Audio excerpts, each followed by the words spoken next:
అప్పు పుడతలేదు, ఎవరు మనల్ని నమ్ముతలేరు. ఈ మాటలు అనేది ఎవ్వలో కాదు, మన రాష్ట్ర ముఖ్యమంత్రి. నిన్న సాక్షాత్తు మన సీఎం సభలో మనకు అప్పు పుడతలేదు, పైసలు ఎవరు ఇస్తలేరు అనే మాటలు మాట్లాడిండు. ఎందుకు ఈ పరిస్థితి రావాల్సి వచ్చింది వాళ్ళ తెలంగాణ రాష్ట్రానికి? నిజంగా దీనికి బాధ్యులు ఎవరు? తెలంగాణ రాష్ట్రంలో కాంగ్రెస్ పార్టీ అధికారంలోకి వచ్చిన తర్వాత, సీఎం రేవంత్ రెడ్డి సీఎం అయిన తర్వాత మాట్లాడిన మాటలు ఏంది అంటే, ఇక్కడేవో లంక బిందెలు ఉన్నాయని వస్తే ఖాళీ బిందెలు కనిపిస్తున్నాయని మొదటిసారి తెలంగాణ రాష్ట్రం గురించి, తెలంగాణ రాష్ట్రంలో ఉన్నటువంటి ఆర్థిక పరిస్థితి గురించి మాట్లాడి, ఆ రోజు నుంచి ఈ రోజు వరకు కూడా ప్రతిసారి టైం వచ్చిన ప్రతిసారి, సందర్భం వచ్చిన ప్రతిసారి కూడా డబ్బులు లేవు, డబ్బులు లేవు, డబ్బులు లేవని మొత్తం తెలంగాణ రాష్ట్రాన్ని యావత్ ప్రపంచం ముందు తెలంగాణ రాష్ట్రానికి ఎక్కడా కూడా డబ్బులు పుట్టకుండా చేసినటువంటి పరిస్థితిని తీసుకొచ్చింది ఎవరు? రాష్ట్ర ముఖ్యమంత్రి పదే పదే నిధులు లేవు, డబ్బులు లేవు, ఏం చెయ్యాలన్నా కూడా డబ్బులు ఉండట్లేదు అనే మాటల్ని ఎందుకు మాట్లాడుతున్నాడు, ఎందుకు మాట్లాడాల్సి వచ్చింది? ఆ రోజే చాలామంది మేధావులు మాట్లాడిర్రు, లంక బిందెలు ఉన్నాయని వస్తే ఇక్కడ ఏం లేవు, ఖాళీ బిందెలు కనిపిస్తున్నాయి అన్న రోజే యావత్ ప్రపంచం ముందు, వేరే బ్యాంకుల ముందు, అంటే రుణాలు ఇవ్వాలి అంటే కనుక మన రాష్ట్ర ఆర్థిక పరిస్థితిని బట్టి బ్యాంకులు కావచ్చు, ఇంకా వేరే దగ్గర నుంచి అప్పులు తీసుకొచ్చేటువంటి అవకాశం ఉంటుంది. కానీ రాష్ట్రంలో ఉన్నటువంటి సీఎంఏ ఇక్కడ అసలు ఏమీ లేవు, తెలంగాణ రాష్ట్రం మొత్తం కూడా ఏదో అప్పుల పాలైంది అని చెప్పేలాగా చేస్తే ఇంకా అప్పులు పుట్టవు, కొత్త అప్పులు ఎట్టి పరిస్థితుల్లో పుట్టవు అని ఆ రోజే చాలామంది మేధావులు వార్నింగ్ చేశారు. కానీ దాంతో ఆగకుండా చాలాసార్లు కూడా గల్లీ నుంచి మొదలు పెడితే ఢిల్లీ వరకు కూడా ప్రతి చోట, ప్రతి మీటింగ్లో తనను కలిసినటువంటి చాలామందితో కూడా రాష్ట్రం మొత్తం అప్పుల పాలైంది అని, రాష్ట్రాన్ని మొత్తం అప్పులు ముంచెత్తాయి, అప్పులలో ఉంది రాష్ట్రము అని పదే పదే చెప్పుకుంటూ వచ్చిండు. తెలియని వాళ్ళకి కూడా తెలిసేలాగా చేసిందే మన రాష్ట్రానికి సంబంధించినటువంటి సీఎం. నిన్న కూడా ఒకసారి సభలో మాట్లాడుకుంటూ అసలు ఎక్కడ అప్పులు పుట్టే పరిస్థితి లేదు, మొత్తం అప్పుల పాలైంది తెలంగాణ, అప్పులలో ఉన్నాం, ఏం చేసే పరిస్థితి లేదు అని చెప్తున్నాడు. నిజంగా ఏం చేసే పరిస్థితి లేకపోతే కనుక వీళ్ళు ఇచ్చినటువంటి హామీల అమలుకు డబ్బులు ఎక్కడి నుంచి తీసుకొని వస్తారు? లేదు అంటే దీని వెనకాల ఇంకేదైనా కుట్ర కోణం ఉందా? కావాలనే సీఎం రేవంత్ రెడ్డి ఈ రకమైనటువంటి మాటలు మాట్లాడుతున్నాడా అనేటువంటి అనుమానం కూడా ఇవాళ తెలంగాణ సమాజానికి కలుగుతుంది. ఎందుకంటే డబ్బులు లేవు అనేటువంటి విషయాన్ని ముందు పెట్టి పథకాల ఎగవేత ప్రయత్నం చేస్తున్నాడు రేవంత్ రెడ్డి అనేటువంటి అనుమానం కొంతమంది తెలంగాణ వాదులకి కలుగుతుంది. ఎందుకంటే మేము ఎన్నికలకు ముందు కాంగ్రెస్ పార్టీ అధికారంలోకి రావడానికి చాలా హామీలు ఇచ్చింది, డిక్లరేషన్స్ ఇచ్చారు, అదేవిధంగా 6 గ్యారంటీలు కూడా ఇచ్చారు. అవన్నీ కూడా డబ్బులతో ముడిపడి ఉన్నటువంటి అంశాలే. గృహలక్ష్మి కావచ్చు, లేదు అంటే కొత్తగా ఉద్యోగాలు కావచ్చు. ఉద్యోగాలు వేయాలంటే జాబ్ క్యాలెండర్ అన్నారు. ఉద్యోగాలు వేస్తే కనుక ఆ ప్రభుత్వ ఉద్యోగులందరికీ కూడా సాలరీస్ ఇవ్వాల్సి వస్తుంది. ఇంకొక దిక్కు రిటైర్ అయినటువంటి ఉద్యోగులకే బెనిఫిట్స్ ఇచ్చేందుకు గవర్నమెంట్ దగ్గర డబ్బులు లేవు అనేటువంటిది ఇప్పుడు ప్రభుత్వం కొత్తగా చెప్తున్నమాట కాదు, చాలా మంది రిటైర్ అయినటువంటి వాళ్ళు కొంతమంది కోర్టుల దగ్గరికి కూడా పోతున్నారు. వాళ్ళకి రావాల్సినటువంటి రిటైర్మెంట్ బెనిఫిట్స్ని ఇప్పించాలి ప్రభుత్వం దగ్గర నుంచి అని కొంతమంది రిటైర్ అయినటువంటి వాళ్ళు కోర్టుల దగ్గరికి కూడా పోతున్నారు. సో ఇప్పుడు కొత్తగా జాబ్ క్యాలెండర్ లేసి కొత్తగా గవర్నమెంట్ ఉద్యోగాలు నియామక పత్రాలు ఇచ్చిన తర్వాత వాళ్ళకి గవర్నమెంట్ నుంచి సాలరీస్ ఇవ్వాల్సి వస్తుంది. దానికి డబ్బులు ఎక్కడి నుంచి తీసుకొని వస్తారు? రుణమాఫీ కావచ్చు, రైతు భరోసా కావచ్చు, కొత్తగా వీళ్ళు ఇస్తాము అని చెప్పినటువంటి పెన్షన్లు కావచ్చు. పెన్షన్లను కూడా గతంలో ఉన్నటువంటి పెన్షన్ల కంటే కూడా పెంచి 4,000 పెన్షన్లు చేస్తామని, వృద్ధాప్య పెన్షన్లు 4,000 అన్నారు, వికలాంగుల పెన్షన్లు 6,000 అన్నారు. వీటన్నిటికీ డబ్బులు ఎక్కడి నుంచి వస్తాయి? ఇందిరమ్మ ఇళ్లకు డబ్బులు ఎక్కడి నుంచి వస్తాయి? ఇట్లా అనేక పథకాలకి సంబంధించి ఎన్నికల ముందు అడ్డగోలు హామీలు ఇచ్చినటువంటి కాంగ్రెస్ పార్టీ అధికారంలోకి వచ్చిన తర్వాత ఈ రోజు వరకు ఒక్క హామీని కూడా అమలు చేయలేదు.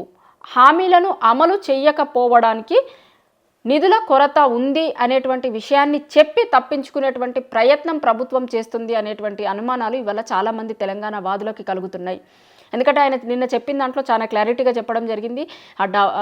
సాలరీస్ ఇచ్చేందుకు కావచ్చు, మిగతా వాటికే చాలా కష్టపడాల్సి వస్తుంది, అప్పులు తీసుకురావాల్సి వస్తుంది, కానీ ఇంకా అప్పులు పుట్టేటువంటి పరిస్థితి కనిపిస్తలేదు అనేటువంటి విషయం చెప్పిండు. అంటే ప్రభుత్వం ఇస్తాము అని చెప్పినటువంటి హామీలను కావచ్చు, లేదు అంటే పథకాలకు సంబంధించి డబ్బులు ఇచ్చేటువంటి పరిస్థితి లేదు అని ఇండైరెక్ట్గా ఈ పథకాలు ఏవి కూడా మేము ఇవ్వలేము అని చేతులెత్తేసేటువంటి ప్రయత్నమే చేసిండు, దాన్నే ఇండైరెక్ట్గా తెలంగాణ సమాజానికి చెప్పిండు అనేటువంటిది కూడా ఒక చర్చ జరుగుతుంది. ఎందుకంటే మేము హామీలు అమలు చేయాలని అనుకుంటున్నప్పటికీ కూడా బడ్జెట్ లేదు కాబట్టి, ఎందుకంటే ఏదైనా సరే డబ్బులతో ముడిపడి ఉన్నటువంటి ఇష్యూ, బడ్జెట్తో ముడిపడి ఉన్నటువంటి ఇష్యూ. 2 రోజుల కిందట బడ్జెట్కి కేటాయింపులు జరిగిన రోజే మనం మాట్లాడుకోవడం జరిగింది. చాలా ఇష్యూస్ని, చాలా ఇష్యూస్కి సంబంధించి, అంశాలకి సంబంధించి బడ్జెట్లో కేటాయింపులు జరగలేదు, 6 గ్యారంటీలకి సంబంధించి బడ్జెట్లో కేటాయింపులు జరగలేదు అని ఆ రోజే మనం మాట్లాడుకున్నాం. దాంతోపాటు పెన్షన్ల పెంపుకు సంబంధించి కూడా డబ్బులు కేటాయించలేదు బడ్జెట్లో. కాబట్టి ఈ పథకాలు ఏవి కూడా ఇక ముందు అమలు అయ్యేటువంటి అవకాశం కనిపించట్లేదు, అమలుకు నోచుకునేటువంటి అవకాశం లేదు అనేటువంటిది ఆ రోజే మనం స్పష్టంగా చెప్పుకున్నాం. నిన్న సీఎం రేవంత్ రెడ్డి మాట్లాడినటువంటి మాటలు ఇదే విషయాన్ని మళ్ళీ ఒకసారి స్పష్టం చేస్తున్నాయి. హామీలను అమలు చెయ్యలేము, డబ్బులు లేవు కాబట్టి అని డైరెక్ట్గా చెప్పలేక వేరొక వైపుకు తిప్పుకొని వచ్చి మనకు అసలు ఎక్కడ అప్పు పుట్టట్లేదు, అప్పు పుడతలేదు కాబట్టి డబ్బులు వస్తలేవు రాష్ట్రానికి డబ్బులు వస్తలేవు కాబట్టి మేము మీకు హామీలను అమలు చేయట్లేదు. చివరిగా కాంగ్రెస్ పార్టీ చెప్పబోయేది ఇదే తెలంగాణ ప్రజలకు. దానినే నిన్న ఇండైరెక్ట్గా తెలంగాణ రాష్ట్రానికి సీఎం అయిన తర్వాత మొదటి రోజు మాట్లాడిన మాటలు కానీ, నిన్న అప్పులు పుట్టట్లేదు అని చెప్పినటువంటి మాటలు కానీ, రేపు చెప్పబోయేటువంటి హామీలను మేము అమలు చేయలేకపోతున్నాము, ఎందుకు అమలు చేయలేకపోతున్నాం అంటే డబ్బులు లేవు కాబట్టి అమలు చేయలేకపోతున్నాము అని చెప్పేటువంటి మాటలు కానీ, ఇవన్నీ కూడా ఒకదానితో ఒకటి లింక్ అయినటువంటివి. ఖచ్చితంగా ఒకదానితో ఒకటి లింక్ చేసి చూసుకోవాల్సినటువంటి అవసరమే ఉంది. డే 1 రోజే పథకాలని మేము చెయ్యము చెప్పేటువంటి ప్రయత్నమే ఇండైరెక్ట్గా చేసింది. ఇక్కడ ఏమీ లేవు, డబ్బులు లేవు కాబట్టి మేము పథకాలు ఇయ్యము అనేటువంటిది ఆ రోజు సూచాయిగా చెప్పే ప్రయత్నం చేసిరు. నిన్న ఒకసారి చెప్పారు. ఇక ఫ్యూచర్లో కూడా ఇదే విషయాన్ని కరాఖండిగా ఓపెన్గానే ప్రభుత్వం చెప్పబోతోంది. దానికి తెలంగాణ ప్రజలందరూ కూడా మెంటల్గా ఫిక్స్ అవ్వాలి అనేటువంటి దానికే తెలంగాణ ప్రజలని కొంత ముందే వాళ్ళకి కొంత మైండ్ మేకప్ చేసేటువంటి విధానంగానే నిన్న సీఎం మాట్లాడినటువంటి మాటల్ని చూడాల్సి ఉంటుంది అని తెలంగాణలో ఉన్నటువంటి మేధావులు అనుకుంటున్నారు. మళ్ళీ దానిలో కూడా ప్రతిపక్షం వైపు వీళ్ళు చేయనటువంటి పనులన్నింటినీ కూడా ప్రతిపక్షాన్ని తిప్పి చూపించేటువంటి ప్రయత్నమే చేసినారు. మేము చెయ్యలేకపోవడానికి దేనికి కూడా కారణం ఏంది అంటే అప్పు పుట్టట్లేదు కాబట్టి. ఎందుకు పుట్టట్లేదు? గతంలో ఉన్నటువంటి ప్రభుత్వం చాలా అప్పులు చేసిపోయింది కాబట్టి ఇప్పుడు కొత్త అప్పులు పుట్టట్లేదు అని ప్రతిదాన్ని కూడా ప్రతిపక్షంకో లేదు అంటే గతంలో పాలించినటువంటి వాళ్ళకో ముడిపెట్టి చూపించేటువంటి ప్రయత్నం ఇప్పుడు ప్రభుత్వం ఇంకా చేస్తూనే ఉంది. అధికారంలోకి వచ్చిన రోజు నుంచి కూడా చేస్తున్నారు, ఇంకా చేస్తూనే ఉన్నారు. ఇప్పుడు ఒక దిక్కు ప్రభుత్వానికి సంబంధించినటువంటి చాలా భూములను అమ్ముతున్నారు. భూములను అమ్మి ఆ డబ్బులన్నీ వచ్చిన తర్వాత వాటిని మేము పథకాలు ప్రారంభిస్తాము, లేదు అంటే మేము చెప్పినటువంటి ఆన్గోయింగ్ పథకాలు ఏవైతే ఉన్నాయో వాటికి ఆ డబ్బులని ఇస్తాము అని చెప్పారు. కానీ చాలా చోట్ల భూములను అమ్మిరు, దానికి వచ్చినటువంటి డబ్బులన్నీ కూడా కాంట్రాక్టర్లకు చెల్లించిర్రు అనేటువంటిది వాళ్ళ కాంగ్రెస్ పార్టీలో ఉన్నటువంటి కొంతమంది నాయకులే మాట్లాడుకుంటున్నారు.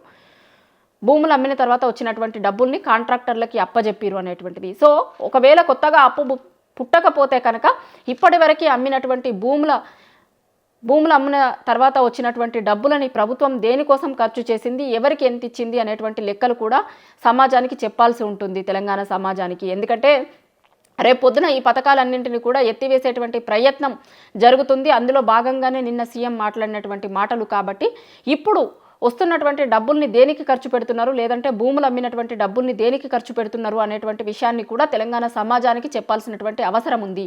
ఎందుకంటే అప్పు పుట్టట్లేదు అని చెప్తున్నప్పుడు వచ్చినటువంటి డబ్బుల్ని దేనికి కేటాయించారు? కాంట్రాక్టర్లకు ఇచ్చిరా, లేదు అంటే రైతులకు ఇచ్చిరా? రైతులకు ఇస్తే ఎంతమంది రైతులకి రుణమాఫీ చేసిరు, ఎంతమంది రైతులకి రైతు భరోసా వేసిరు, లేదు అంటే ఇంకొక ఏదైనా పథకం కోసం ఆ డబ్బుల్ని ఖర్చు పెట్టిరా అనేటువంటి విషయాన్ని కూడా స్పష్టంగా ప్రభుత్వం చెప్పాల్సినటువంటి అవసరం ఉంది. ఎందుకంటే ప్రజలకు జవాబుదారీతనంగానే ప్రభుత్వాలు ఉండాలి. కాబట్టి ఖచ్చితంగా ఈ అంశాలన్నింటినీ కూడా అప్పులు పుట్టట్లేదు, లేదు అంటే అప్పులలో ఉంది తెలంగాణ రాష్ట్రం అని చెప్తున్నప్పుడు వచ్చినటువంటి డబ్బుల్ని దేనికోసం ఖర్చు చేసిరు అని చెప్పేటువంటి బాధ్యత కూడా ప్రభుత్వం మీద ఉంటుంది.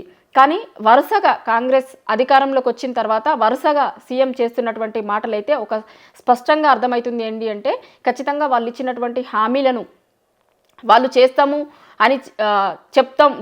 మేము అధికారంలోకి వచ్చిన తర్వాత అని చెప్పినటువంటి పథకాలను అన్నింటినీ కూడా ఇక ముందు ఎట్టి పరిస్థితుల్లో ముందుకు పోవు. అదే విషయాన్ని ఇండైరెక్ట్గా చెప్పారు. రేపు పొద్దున రాను డైరెక్ట్గా కూడా ప్రభుత్వం ఇదే విషయాన్ని చెప్పడానికి సిద్ధమవుతుంది అనేటువంటి విషయాన్ని తెలంగాణ ప్రజలందరూ కూడా గుర్తుంచుకోవాలి.